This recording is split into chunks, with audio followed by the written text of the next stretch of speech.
네, 오늘 이 말씀을 가지고 우리가 읽은 말씀을 가지고 하나님이 말씀하실 때라는 제목으로 말씀의 은혜 함께 나누고자 합니다. 여러분 우리가 관계의 친밀함은 주로 대화로 이루어질 때가 많습니다. 관계는 주로 대화로 맺어집니다. 그래서 대화를 많이 하고 또 그 사람을 이해 많이 할수록 그 사람과 친밀해지는 것이죠. 그래서 대화가 잘 되는 사람일수록 빨리 가까워지는 것을 경험할 수 있습니다.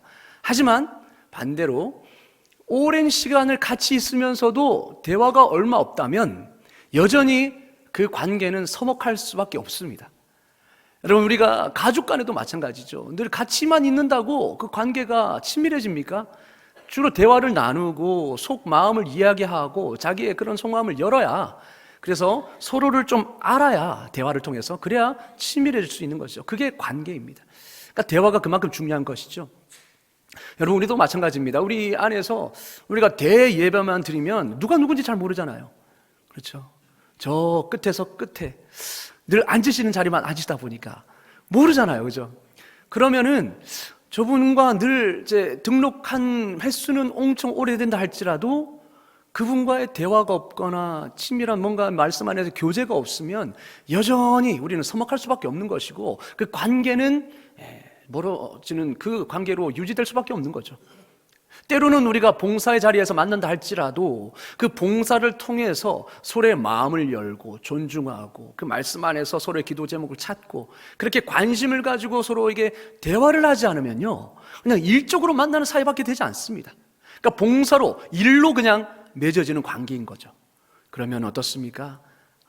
친밀한 관계가 될 수 없는 것입니다. 그냥 피상적인 관계가 될 수밖에 없죠. 여러분, 부부와 자녀의 관계는 어떠십니까? 늘 같이 있으면서도 뭔가 서먹하지는 않습니까? 대화가 빠져있기 때문입니다. 대화, 서로 쌍방 간의 교통이죠. 이게 굉장히 관계에서 중요하다는 겁니다. 마찬가지입니다. 우리 신앙생활할 때 우리 신앙생활은 하나님과의 관계거든요.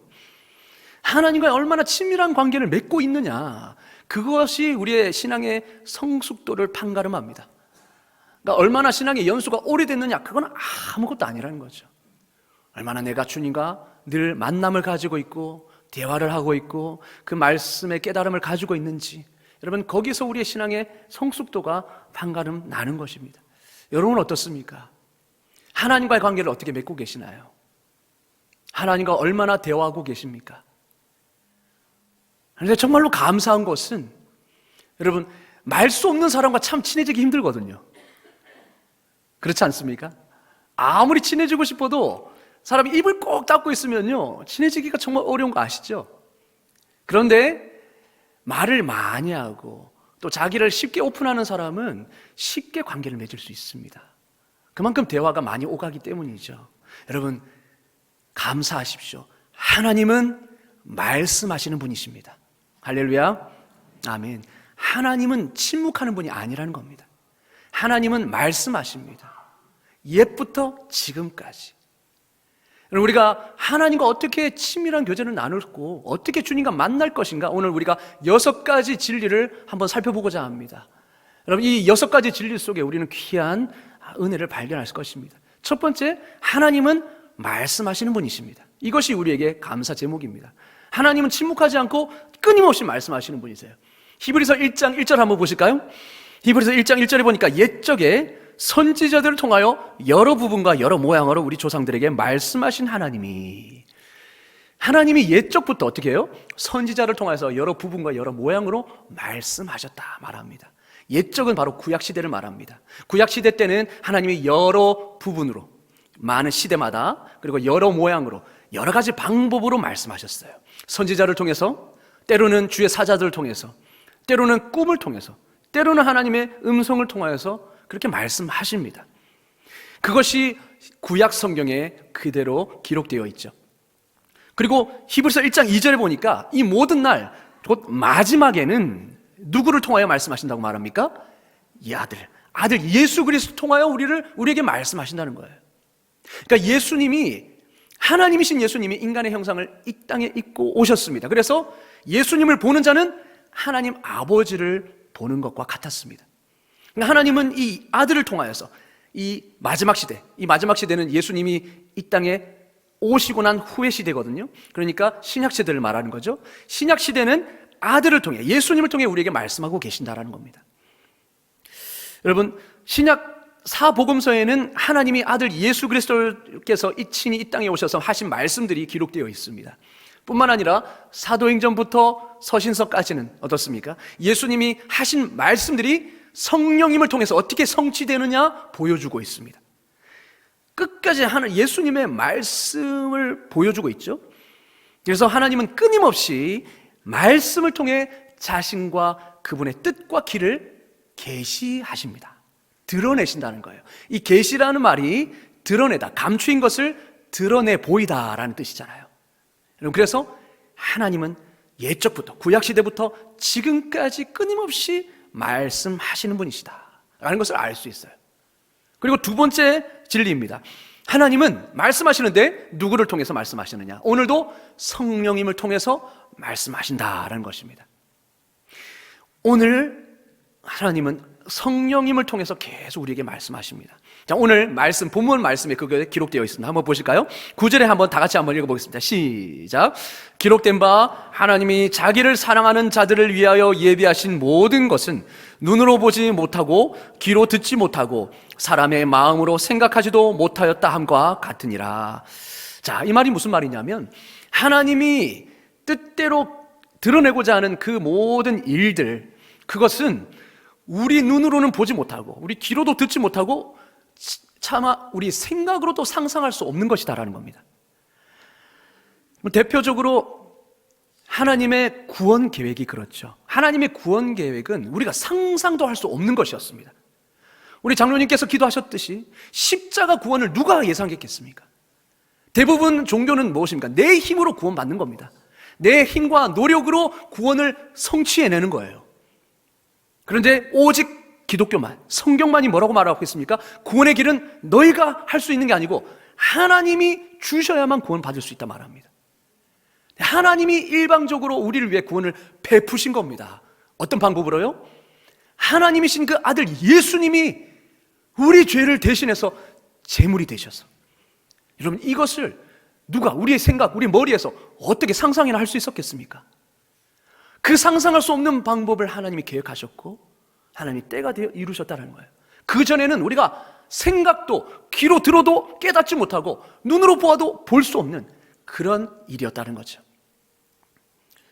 여러분, 이렇듯 하나님의 뜻, 그리고 하나님을 우리가 알게, 깨닫게 되는 것은 사람의 감각만으로는 할 수가 없는 일입니다. 하나님이 깨닫게 해주셔야 합니다. 여러분, 왜 우리가 그 상상도 할 수 없는 그 구원의 계획을 우리가 알게 되었습니까? 왜 믿게 됩니까? 그것은 하나님이 성령을 통해서 보여주셨기 때문입니다. 10절 한번 보시겠습니다. 10절 다 같이 읽겠습니다. 시작. 오직 하나님이 성령으로 이것을 우리에게 보이셨으니 성령은 모든 것, 곧 하나님의 깊은 것까지도 통달하시느니라. 아멘. 그렇습니다. 하나님이 보여주셔야만 알 수 있다는 거예요. 근데 이것을 누구를 통해 보여주신다고요? 성령을 통해. 하나님은 성령을 통해 하나님과 그분의 계획과 뜻을 보여주십니다. 말씀하십니다. 여러분, 하나님이신 성령님은 우리들에게 하나님을 계시해 주십니다. 성령님을 통해서 우리는 하나님에 대해서 어렴풋이나마 알 수 있는 겁니다. 이 말씀은 오직 성령님만이 우리에게 하나님을 계시할 수 있다는 거예요. 성령님만이 밝히 하나님을 보게 하실 수 있다는 겁니다. 여러분, 이 사실을 믿을 수 있기를 주의 이름으로 축원합니다. 예, 성령이 아니고서는 할 수 없는 거예요. 특히 과거에는 감추어진 일이었지만 지금은 밝히 드러난 계획, 즉 예수님이 죽으심과 부활을 통해 구원을 주신 것, 예수님의 죽으심과 부활을 통한 이 구원을 계시해 줄 수 있는 분은 오직, 그것을 깨닫게 하시고 믿게 하실 수 있는 분은 오직 성령 하나님 뿐이라는 것입니다. 여러분, 분명히 성경은 말하고 있죠. 그래서 12절에 이렇게 말합니다. 우리가 세상의 영을 받지 아니하고 오직 하나님으로부터 온 영을 받았으니 이는, 다 같이 읽겠습니다. 시작. 우리로 하여금 하나님께서 우리에게 은혜로 주신 것들을 알게 하려 하심이라. 아멘. 하나님이 우리에게 은혜로 주신 건 무엇입니까? 예수 십자가로 인한 구원이죠. 이것을 우리는 눈으로 볼 수도 귀로 들을 수도 그리고 생각도 할 수 없는 것이었는데 하나님이 보여주심으로 특별히 성령께서 알게 하심으로 우리가 그것을 깨닫고 믿게 되었다는 사실입니다. 여러분, 이것을 믿고 있는 여러분들은 바로 그 안에 성령님이 계시기 때문인 줄로 믿습니다. 성령님이 그것을 보게 하시고 깨닫게 하시고 믿게 하셨다는 거죠. 자, 그래서 오직 성령께서 우리에게 계시해 주셨을 때에 우리 눈을 밝혀 주셨을 때야 비로소 우리는 보게 되고 믿게 되고 알게 된다라는 사실을 말씀을 통해서 알 수 있습니다.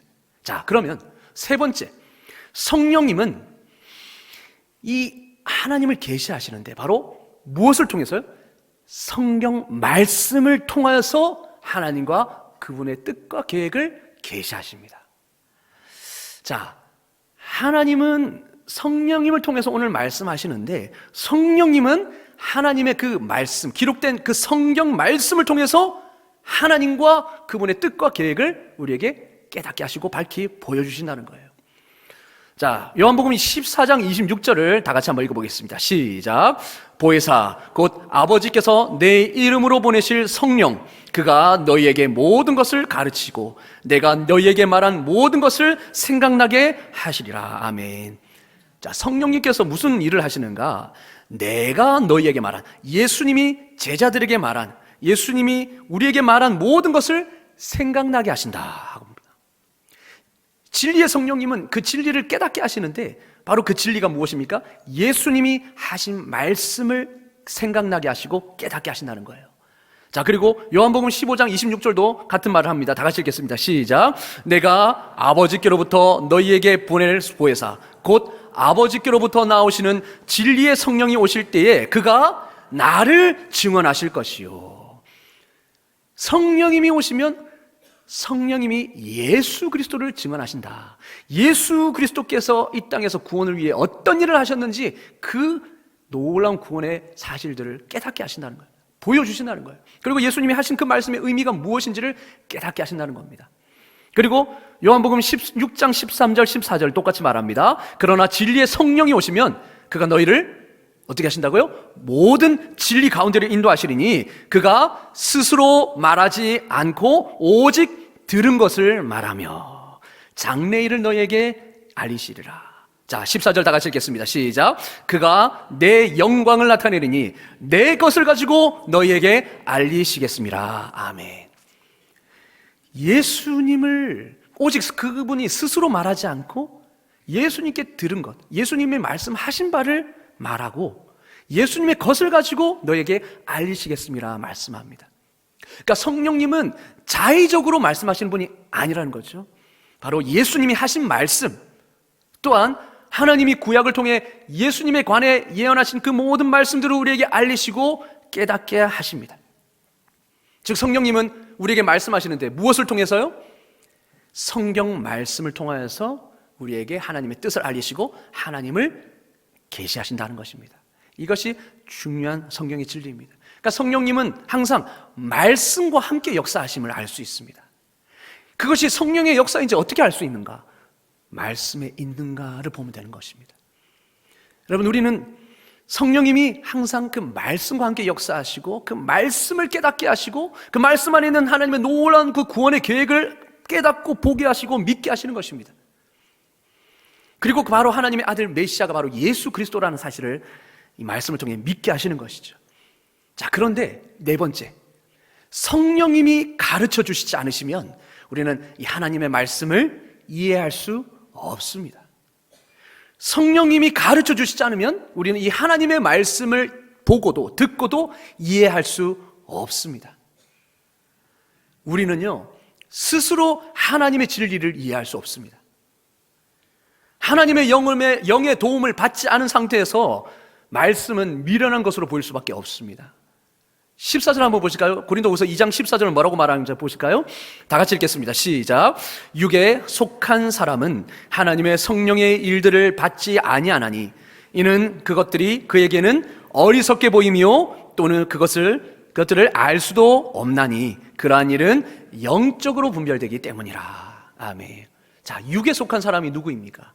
믿지 않는 사람들이죠. 불신자를 말합니다. 이 불신자는요, 하나님의 성령의 일들을 받아들이지 않아요. 왜냐? 그냥 어리석게 보이는 겁니다. 미련하게 보이는 겁니다. 영적인 일들이 어리석게 보이는 거죠. 신앙생활하고 교회 나오고 예배드리고 그리고 하나님을 갈망하고 말씀 보고 기도하고 찬양하는 그 일이 어리석게 보이는 것이고, 바로 십자가의 그 구원이 어리석게 보이는 것입니다. 왜냐? 그들에게는 성령님이 없기 때문이죠. 그들은 성령의 일들을 받아들이지 않습니다. 그런데 영이 임한 사람들, 성령이 그 안에 내주하고 계시는 사람들 어떻습니까? 그 영의 일들을 주님의 일로 받아들이게 되는 것이고 믿게 되고 깨달아 알게 되는 것이죠. 여러분, 그래서 오늘 본문 10절은 말합니다. 오직 하나님이 성령으로 이것을 우리에게 보이셨다. 성령을 통해 깨닫게 하시고 보이셨다고 말합니다. 하나님이 성령을 통해서 보여주셔야만 우리는 볼 수 있는 것입니다. 진리는 그래서 발견하는 것이 아니라 계시되는 것입니다. 그러니까 진리를 내가 찾는다고 해서 찾아지는 것이 아니라는 거예요. 하나님이 계시해 주셔야, 보여주셔야 우리가 볼 수 있고 깨닫게 되는 것입니다. 그것이 중요한 거예요. 심지어 성령이 아니고서는 예수를 주라고도 할 수 없다라고 말합니다. 고린도전서 12장 3절에 이렇게 말하죠. 그러므로 내가 너에게 알리노니 하나님의 영으로 말하는 자는 누구든지 예수를 저주할 자라 하지 않고 성령으로 아니하고는 누구든지 예수를 주시라 할 수 없느니라. 성령이 아니고서는 예수 그리스도를 구주로 받아들일 수 없다라는 거예요. 예수님을 구주로 인식할 수도 없고 믿을 수도 없다라는 겁니다. 성령님이 밝히 보여주셔야만 그것을 보게 되는 것이고 깨닫게 되고 믿게 되는 것이죠. 여러분, 영적인 진리는 하나님이 성령을 통해 계시하셔야만 우리가 알 수 있습니다. 자, 정리해 보겠습니다. 하나님은 성령을 통해 말씀하십니다. 성령님은 하나님의 말씀, 이 성령을 통해 하나님을 계시하십니다. 자, 성령님이 아니고서는 하나님의 말씀을 깨닫지도 못해요. 자, 그런데 내가 하나님의 말씀을 읽고 하나님의 진리를 깨달았다. 그러면 무슨 일이 일어난 겁니까? 그렇죠. 성령님이 내 안에서 밝히 계시하셨다는 거예요. 하나님을 계시하셨기 때문에 내가 이 말씀을 통해 깨달아지는 것입니다. 그러니 결국 무엇입니까? 영적인 진리를 깨닫는 것 자체가 하나님을 만나는 것입니다. 할렐루야. 성경의 말씀을 통해서 내가 진리를 깨닫는 그 사건이 바로 하나님을 만나는 사건이라는 것이죠. 성령님이 나에게 빛을 비춰주시고 깨닫게 하시고 보게 하셨기 때문에 내가 그것을 볼 수 있었던 것입니다. 그러니까 내 안에, 성경을 말씀을 볼 때 내 안에 그런 일들이, 성령의 역사가 일어났다라는 거예요. 여러분, 하나님의 영이 가르쳐 주시지 않는 한 우리는 하나님의 목적과 그분의 큰 뜻, 계획들을 우리 머리로 이해할 수도 알 수도 없습니다. 그렇기에 만약 하나님이 성경 구절을 통하여서 영적인 진리를 나에게 깨닫게 하셨다면 바로 내 안에서 하나님이 일하고 계신다는 증거입니다. 하나님이 내 안에서 일하고 계시다는 증거이고 이미 내 안에서 일하고 계시는 그 하나님을 만난다라는 겁니다. 만나는 사건이에요. 그래서 말씀을 통해 영적인 진리를 깨닫는 것이 바로 하나님을 만나는 사건입니다. 여러분, 성경을 읽는 것은 그냥 행위가 아니라는 거예요. 성령 안에서 말씀을 듣고 읽고 깨닫는 이 사건은 하나님을 만나는 사건인 줄로 믿습니다. 아멘. 여러분, 하나님이 구약에서 모세나 그 다른 사람들에게 말씀하셨을 때 그것은 하나님과 만나는 사건이었습니다. 눈에 보이진 않지만 그 말씀을 듣고 그 말씀과 대화를 나눴을 때는 이미 만난 거예요. 그리고 신약시대 때 예수님을 만나는 것이 제자들에게는 하나님을 만나는 것이었습니다. 마찬가지로 우리가 성령님, 내 안에 역사하시는 그 성령님을 만나는 것은 바로 하나님을 만나는 것입니다. 성령님은 우리를 진리 가운데로 인도하시고 모든 것을 우리에게 가르쳐 주시는 분이십니다. 성령님이 우리 인생에서 일하고 계시기 때문에 우리는 영적인 진리를 깨닫게 되는 것입니다. 그래서 영적인 진리, 이 말씀이 믿어지고 깨달아지고 말씀이 내 안에 강하게 임하는 것은 그냥 되는 게 아니라 성령의 임재와 성령의 역사가 강력히 임했다는 거예요. 그러니까 그곳에서 우리는 주님을 만난 것입니다. 그러니까 하나님을 만나는 사건이 뭔가 신비한 일이 아니라는 겁니다, 여러분. 성령 안에서 성경을 읽을 때 어떤 일이 일어납니까? 우리는 하나님의 말씀, 즉 성경을 읽습니다. 그러면 진리의 영이신 성령님이 그 말씀을 가지고 진리를 계시하십니다. 밝히 깨닫게 하십니다. 우리는 성령님을 통해서 그 말씀의 진리를 깨닫게 되는 것이죠. 그러니까 단순히 읽는 행위가 아니라는 거예요. 하나님을 만나는 사건이라는 겁니다. 여러분, 하나님의 영이 가르쳐 주지 않으면 우리는 이 하나님의 말씀을 이해할 수가 없습니다. 왜 처음 교회 오시는 분들이 설교를 듣면 주무신 줄 아십니까? 이해가 안 되니까 무슨 말인지 모르는 거죠. 그러나 그 가운데 듣는 가운데 믿음이 생긴다고, 듣는 가운데 성령님이 역사하시고 놀라운 기적이 하나님께서 베푸시면 들리는 겁니다. 할렐루야, 아멘. 깨달아지고 그 말씀이 달콤하게 들리고 그 말씀이 내게 생명같이 여겨지는 것입니다. 그래서 그 말씀 붙들고 오늘 하루 힘을 내고 그 말씀 붙들고 일주일을 살아가는 거죠. 그게 성령님이 여러분을 만지셨다는 거고 하나님이 여러분을 만나 주셨다는 거예요. 오늘 이 시간 하나님이 만나 줄 수 있기를 주 이름으로 축원합니다. 아멘. 그렇습니다. 혹시 여러분 최근에 하나님이 여러분의 마음에 와닿게 하셨던 구절이나 성구들이 있습니까? 그냥 얻어걸린 말씀 말고 정말 진지하게 하나님 말씀을 찾고 묵상하면서 강하게 나를 때리던 말씀, 한동안 내가 눈을 뗄 수 없는 강렬한 그 붙잡음, 그 말씀을 통해서 혹시 경험하신 적이 있습니까? 그 일이 바로 하나님이 여러분을 만나주신 시간입니다.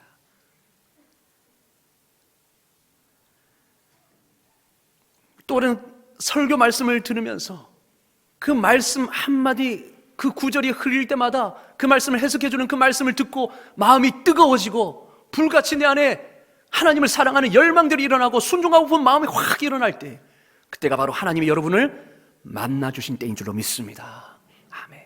그렇습니다. 우리는 하나님이 이 말씀을 통해서, 말씀을 듣고 우리가 읽고 묵상함을 통해서 진리의 영이신 성령님이 깨닫게 하시고 그럼을 통해서 주님과의 만남의 역사가 나타나는 것입니다. 그래서 우리는 성경을 가까이 하는 것이죠. 여러분, 하나님은 지금도 계시된 하나님의 말씀을 통해서 우리에게 끊임없이 말씀하고 계시는 줄로 믿습니다. 그렇게 하나님을 만나려면 성령 안에서 우리는 말씀을 가까이 할 수밖에 없는 것입니다. 왜 성령 안에서라고 제가 말합니까? 왜냐, 성령이 깨닫게 해주지 않고서는 말씀을 이해할 수가 없기 때문이죠. 그래서 우리는 성령 안에서 늘 말씀을 가까이 하고 말씀을 읽기 전에 늘 성령님께 도움을 구해야 하는 것입니다. 하나님, 성령님, 내 마음을 밝히 열어주십시오. 내 눈을 열어서 주의 기이한 뜻을 깨닫게 하옵소서. 늘 우리는 성령님께 간구해야 되는 것이죠. 우리가 예배 드리기 전에도 마찬가지입니다. 여러분, 하나님을 만나고 싶으십니까? 하나님의 뜻을 진정 알고 싶으십니까? 하나님을 만나고 싶으신 줄로 믿습니다. 말씀은 안 하시지만 마음의 울림이 저한테 왔습니다. 여러분, 그러면요, 정기적으로 하나님의 말씀 앞에 나아가십시오. 다른 방법 없습니다. 여러분, 하나님을 만나고 싶으시면 신비한 능력만 찾아다니지 마시고, 뭐 용한 사람, 어디 용한 사람이 있다더라, 용한 목사님 계시다더라, 용한 선교사님 계신다, 찾아다니지 말고요, 기도원 같은 데만 찾아다니지 말고 내 앞에 있는 그 성경을 펼쳐서 보십시오. 하나님이 우리에게 더 좋은 방법, 너무나 좋은 방법을 주셨는데 우리는 다른 것들만 의지한다는 것은 건강한 신앙이 아닙니다. 여러분, 그렇다고 해서 제가 앞에 말한 신비한 능력을 찾고 또 어떤 멘토들을 찾고 그리고 기도원 찾아, 이거 불필요하단 말 아닙니다. 여러분, 해야 합니다. 필요합니다. 갈급한 심령에 그것이 필요합니다.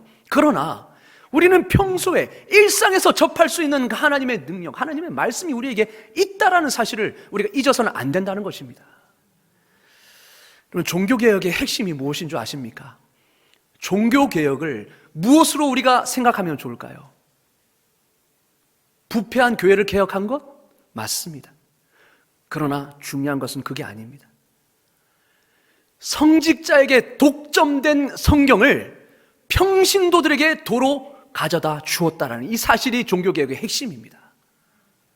여러분, 이게 진짜 핵심이에요. 하나님이 종교개혁을 통해서 그 일을 이루신 겁니다. 그전에는요, 성경이 라틴어로 되어 있었습니다. 라틴어 평민들 알겠습니까? 자국어도 잘 몰랐는데 그때는. 근데 라틴어로 다 기록된 거예요. 신성한 책이라고. 함부로 번역 못하겠습니다. 그러니 라틴어를 아는 성직자들만 이 성경을 해석하고 말할 수 있었던 것이죠. 그러니 이게 권위가 된 겁니다. 이게 권력이 된 것이고 힘이 된 것입니다. 그러니까 성직자에게 권력이 다 몰린 것이죠. 그런데 마틴 루터가 무엇을 했습니까? 성경을 독일어로 번역을 했습니다. 자국어로 번역을 했습니다. 그래서 성경을 주인에게, 원래 주인의 평민들에게 되돌려 주었습니다. 그러한 일들이 개혁이 되어서 어떻게 해요? 내가 그냥 평신도들도 하나님의 말씀을 깨닫고 하나님의 말씀의 원리를 찾아서 그렇게 사니까 교회가 잘못되었구나 깨닫게 되는 거죠. 교황이 잘못되었구나 깨닫게 되는 거죠. 그러니 개혁이 일어나는 겁니다. 그러니까 성경이, 독점되었던 성경이 우리들에게 되찾아진 거죠. 이게 종교개혁의 핵심입니다. 그렇다면 우리는 어떻게 해야 됩니까? 이 혜택을 누리고 있는 우리가 말씀을 봐야죠. 말씀 앞에 나아가야죠. 이걸 누려야죠. 근데 여전히 우리는 종교개혁 이전의 삶으로 살고 있는 분들이 얼마나 많습니까? 강단에서 흘러나오는 이 말씀만으로 겨우겨우 연명하는 영혼들이 얼마나 많습니까? 이미 하나님의 말씀이 우리에게 있고 자원들이 흘러넘치는데 우리는 그것을 보지 않고 뭐에 의존합니까? 한정된 이 예배 시간, 목사님을 통해서 해석된 그 말씀만을 우리가 의지하고 있지 않는지 우리가 한번 살펴보기를 원합니다. 여러분, 하나님은 종교개혁을 통하여서 성경을 우리의 품에 돌려주셨습니다. 할렐루야, 아멘. 우리 그걸 누려야죠. 여러분. 그래서 내가 스스로 하나님의 말씀 앞에서 하나님을 만나는 교제의 시간이 필요한 겁니다. 마지막입니다. 하나님을 더 깊이 경험하고 하나님이 내 삶에서 일하는 것을 경험하려면 말씀에 순종해야 합니다. 여러분, 아까 제가 성령 안에서 말씀을 읽을 때 어떤 일이 벌어진다고 했죠? 우리가 말씀을 읽으면 진리의 영이신 성령님이 그 말씀을 가지고 진리를 깨닫게 하신다고 했죠? 그러면 우리는 그 성령을 통해서 말씀의 진리를 깨닫게 되는 것입니다. 근데 여기서 멈추면 안 되는 겁니다. 여기서 만족하면 안 되는 겁니다. 그 말씀에 반응을 해야죠. 깨닫는 데만 그치는 것이 아니라 반응을 해야 합니다. 그래서 그 하나님의 그 깨닫게 된 그 진리의 말씀에 내 인생을 조정해야 하는 것이죠. 그리고 순종할 때에 비로소 하나님이 내 안에서 역사하시고 또한 내 삶을 통해서 그분의 목적을 이루어 가시는 것입니다. 순종을 통해서 하나님을 더 깊게 경험하게 되는 것이고 더 알게 되는 것이죠. 만약에 제가 시편 37편을 읽는다고 생각해 보십시다. 여러분이 시편 37편을 읽는다고 생각해 보십시오. 쭉 읽어 내려갑니다. 그리고 여러 번 읽었습니다. 그런데 오늘따라 21절의 말씀이 내 안에 강렬하게 꽂힙니다. 어떤 말씀이냐? 바로 악인은 꾸고 갚지 아니하나, 이 말씀. 악인은 빌리고 갚지 아니하나. 오늘따라 이 말씀에서 계속 머물게 하십니다. 이 말씀이 강렬하게 내 눈에, 내 이미지에 들어오고 내 심령에 들어옵니다. 계속해서 이 말씀을 묵상합니다. 왜지? 알고 보니 내가 빌리고 갚지 않은 돈이 있었던 겁니다. 이게 어떤 때입니까? 하나님이 여러분에게 말씀하시는 때예요. 여러분, 이게 내게 하시는 말씀이구나 깨닫습니다. 그래서 성령님이 그 말씀을 통해서 저에게 말씀하시는 겁니다. 저는 그 말씀을 통해서 진리를 깨닫게 되고 진리에 맞부딪힙니다. 빚을 지고 사는 사람이, 빚을 지고 갚지 않은 사람이, 있으면서도 갚지 않는 사람이 하나님의 눈에 악인이구나 라는 걸 깨닫게 됩니다. 예를 드는 겁니다. 예를 들면 말씀을 통해서 성령님은 이 구절에 해당되는 특정한 사건을 계속 생각나게 하시고, 전에는 별로 대수롭게 안치게 여기고 그냥 무시했던 것들을 이제 여기서 굉장히 집중하게 하죠. 내 마음이 머물게 하죠. 그는 저의 죄를 깨닫게 해주시는 겁니다. 왜냐? 하나님은요, 하나님과의 그 관계를 방해하는 것들을 내버려 두지 않거든요. 하나님은 어떻게든 우리와 친밀한 관계를 맺고 싶어 하십니다. 그런데 죄가 만약에 그 사이를 가로막고 있다면 그 죄를 가만히 내버려 두지 않으십니다. 그래서 오늘 이 말씀을 통해서 나에게 말씀하시는 거죠. 이 죄를 깨닫지 않냐고, 이 죄를 해결하지 않으면 나와의 관계가 깊어질 수 없어.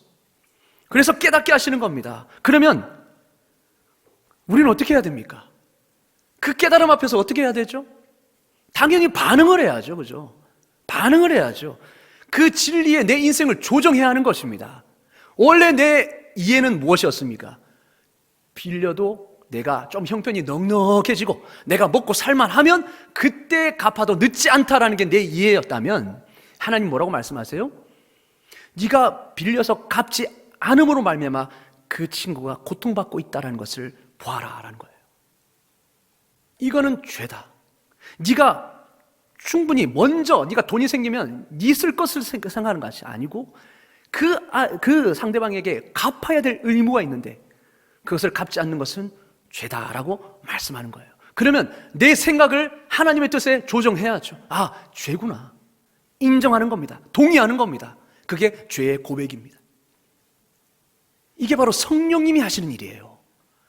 이것이 죄이구나 깨닫게 하시는 것도 성령님이고, 말씀을 통해 깨닫게 하시는 것 성령님이고, 그리고 하나님의 말씀에 내 뜻을 동의하도록 조정하도록 하시는 것도 성령님이에요. 성령님이 아니고서는 이 일을 할 수가 없습니다. 오직 성령님만이 죄를 깨닫게 하실 수 있습니다. 이게 성령님의 역사죠. 그러면 이제 우리 어떻게 합니까? 이걸로 끝입니까? 그냥 깨달은 걸로 끝납니까? 아니죠. 여전히 나는 그 빚을 갚지 않았기 때문에 하나님 앞에서는 죄인인 겁니다. 그러면 이때 순종이 필요한 거죠. 순종을 통하여서 내가 빚을 갚음으로써 하나님께 순종하는 것입니다. 순종할 때에 하나님과 보다 온전한 관계를 경험할 수 있게 되는 것입니다. 할렐루야. 순종할 때 하나님과 온전한 관계를 경험할 수 있는 것입니다. 여러분, 지난주 오후 예배 때 서준교 목사님의 간증을 들으셨죠? 서준교 목사님에게 우리가 배워야 할 점이 무엇입니까? 하나님이 감동 주실 때 즉각 순종하더라는 겁니다. 저는 굉장히 그 부분에 도전을 많이 받았습니다. 우리는 이렇게 하나님이 보여주시고 깨닫게 하시는데도 어떻게 합니까? 계속 계산하잖아요. 씨름하잖아요, 주님과. 근데 그 목사님은요, 주시는 순간 바로 순종하시더라고요. 그러면서 하시는 말씀이 뭔지 아십니까? 하나님이 너무 기뻐하시더라는 거죠. 내가 이렇게 순종하니까 하나님이 너무 기뻐하시더라는 거예요. 여러분, 순종하면 하나님이 기뻐하신다는 것을 느낄 수 있습니다. 경험할 수 있습니다. 이게 하나님이 주시는 은혜예요. 하나님과 교감할 수 있다니까요. 하나님과 교통할 수 있습니다. 성령을 통해서. 하나님이 기뻐하시는 것을 나도 느낄 수가 있는 겁니다. 그러면 하나님 그 순종을 통해서 하나님과 더 온전한 관계로서 맺어지는 것이고 하나님을 더 경험할 수 있는 것이죠. 여러분, 순종으로 하나님과 보다 더 깊고 온전한 관계로 들어가시는 겁니다. 이것이 말씀을 읽을 때 우리 안에서 일어나는 일입니다. 그러니까 이를 통해 우리는 매일 순간 하나님을 만나게 되는 것이죠. 우리는 매일 하나님을 만날 수 있습니다. 그리고 또 만나야 합니다. 그래야만 하나님과 친밀한 관계를 누릴 수가 있는 것입니다. 근데 여러분, 우리 앞에 하나님의 말씀에 머물러 있지 못하게 하는 장애물들이 얼마나 많은 줄 아십니까? 여러분, 이거 우리 다 알잖아요. 하나님 말씀을 읽어야 된다는 거 알잖아요. 그리고 말씀을 읽을 때 이런 역사가 일어나는 거 여러분 깨닫게 되셨을 겁니다. 그럼에도 즉각 그렇게 순종하기가 쉽지 않습니다. 왜? 싸워야 합니다. 왜요? 장애물이 너무 많거든요. 사탄은요, 하나님 앞에 나아가기까지 덫을 너무나 많이 쳐놓았습니다. 여러분, 만약에 휴대폰으로 성경을 본다, 얼마나 많은 장애물인지 아십니까? 딱 휴대폰을 딱 펴니다. 메시지가 있으면 읽지 않은 메시지. 그러면 그 메시지 읽는다고 딴 시간 보내죠. 또 이제 유튜브라든지 이런 걸 통해서 하나님 말씀을 좀 듣고 싶다. 유튜브를 딱 켰는데 뭐예요? 자극적인 기사가 뜹니다. 이겨내야 되는데 어떻게 해요? 우리는 유혹의 손길에 드는 거죠. 그러면 그거 보다가 한참 또 마음을 뺏겨버리죠. 특히 요즘은요, 영상으로 얼마나, 우리 미디어로 우리를 얼마나 자극하는지 모릅니다. 우리는 미디어의 문화에 익숙해져 있습니다. 그러다 보니까 점점 짧고 강렬한 영상으로 우리를 유혹합니다. 영상이요, 예전에는 유튜브 막 보면 한 30분 막 이렇게 긴 영상이 많았는데 요즘은 쇼츠라고 해가지고 30초에서 1분 안에 승부 보는 영상들이 많습니다. 그러니 어떻게요? 자극적이고 강렬하죠. 거기에 익숙해지다 보면 어떻습니까? 나도 모르게 조금만 길면 지루해 합니다. 조금만 루즈해지면 딴 데로 돌려버립니다. 그러니 진득하게 우리가 말씀 앞에서 하나님의 음성을 듣기까지 기다릴 수가 없는 겁니다. 우리가 하나님을 만나기까지 사탄이 쳐놓은 덫들이 얼마나 많은지요. 그 장애물을 다 하나씩 넘어야만 주님을 만날 수 있는 것입니다. 여러분, 성경 앞에 나아가는 것도 얼마나 힘듭니까? 예수님은 그래서 어떻게 합니까? 이른 새벽 아침에, 이른 미명에, 아직 해가 돋기도 전에 어떻게 했다고요? 한적한 곳에 가셔서 기도하셨다 말합니다. 왜냐? 이 모든 장애물들을 치워버리기 위해서. 우리가 이렇게 싸워내고 장애물들을 걷어치워서 가지 않으면 하나님 만날 수가 없는 겁니다. 성경 앞으로 나아갈 수가 없는 거예요. 아무리 성경이 좋은 하나님과의 만남의 교제라고 하더라도 알아도 못하는 겁니다. 그러니 우리는 싸워야 하는 것입니다. 우리는 이겨내야 하는 것입니다. 그 유혹들을 극복해야 하는 것입니다. 그래서 예수님처럼 정기적으로 방해받지 않는 시간, 그리고 아무도 나를 방해하지 않는 그 장소에서 하나님과의 만남의 시간을 정기적으로 가져야 하는 것입니다. 우리에게는 좋은 하나님의 말씀이 있잖아요. 종교개혁 이전에는요, 알고 싶어도 읽을 수가 없어서 하나님의 뜻을 깨닫지 못했습니다. 근데 우리는 이렇게 아직도 미전도 전도 국가에 이 성경이 번역되지 않아서 하나님의 뜻을 몰라요. 근데 우리는 얼마나 감사합니까? 우리가 전에도 봤듯이 우리나라는요, 선교사님이 들어오기 전에 이미 마가복음이 번역돼서 들어왔습니다. 얼마나 하나님의 은혜를 많이 입은 나라입니까? 그런데도 여전히 우리는 이 말씀을 등한시하고 있다면 그 많은 혜택들을 발로 차버리는 것과 같습니다. 여러분, 다시 한번 도전합니다. 말씀을 가까이 하시기를 주의 이름으로 축원합니다. 말씀 앞으로 나아가는 장애물이 아무리 많더라도 여러분 이겨내십시오. 그것을 통하여서 성령님이 여러분을 만나주시는 것입니다. 깨닫게 하시고 하나님을 경험하게 하시는 것입니다. 우리 모두가 말씀을 늘 가까이 함으로 지금도 우리에게 말씀하고 계시는 하나님을 경험으로 알 수 있기를 주의 이름으로 축원합니다. 아멘. 기도하겠습니다. 하나님 아버지, 오늘도 하나님은 우리에게 말씀하시는 분임을 알게 하시니 감사합니다. 하나님, 그 하나님을 외면하지 않게 하시고 하나님과 늘 깊은 교제를 누리는 자가 되게 하여 주시옵소서. 성령이 아니고서는 말씀을 깨달을 수가 없다고 하셨습니다. 성령께서 우리의 어두운 눈을 밝혀주셔서 말씀을 통해 하나님의 귀한 진리를 깨닫게 하여 주시옵소서. 그래서 말씀을 묵상하는 시간이 기쁨의 시간 되게 하시고 말씀을 통해 매일 하나님을 만나게 하시며 뿐만 아니라 말씀 앞에 내 삶을 조정함으로, 순종함으로 내 삶에 역사하신 하나님을 깊이 체험하며 경험하여 알게 하여 주시옵소서. 우리 주 예수 그리스도의 이름으로 간절히 기도드리옵나이다. 아멘.